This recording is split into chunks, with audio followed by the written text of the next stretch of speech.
হারিকেনটা ঘরের এক কোণে পড়েছিল। আমি ভাবলাম এটা দিয়ে একটা ভিডিও বানানো যায়।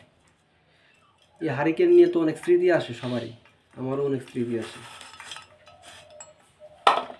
হারিকেনটা আসলে বিলুপ্তির পথে, হারিকেন কিন্তু এখন নাই বেশি। এটা আমি যেহেতু পাইলাম, এটা ধুয়ে মুছে আমি সংরক্ষণ করে রেখে দিব।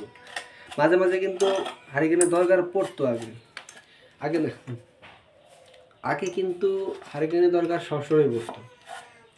কুপি এগুলো কিন্তু আগে নিত্যদিনের সঙ্গী ছিল। এখন সব কিছু ডিজিটাল হয়ে গেছে, বিদ্যুৎ এসেছে, তারপরেও কিন্তু মাঝে মাঝে পড়ে দরকার। এটা কিন্তু বিলুপ্তির পথে। অনেকে আসলে কি এই জন্মের ছেলেমেয়েরা এটা দেখে নাই, হয়তো 90 দশকের ছেলেমেয়েরা বা আমরা এটা দেখছি, ভালোই দেখছি, এটা চালাইছি, অনেক স্মৃতি আছে এটা নিয়ে।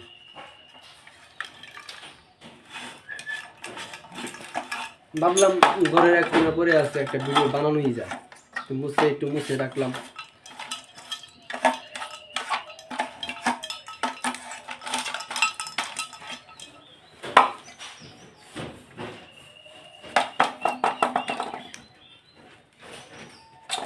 আগে তো দেখতাম অনেক রিক্সাতেও হারিকেন থাকতো, তারপরে সব বাড়িতেই প্রায় হারিকেন থাকতো, দুয়াতে কবি থাকতো।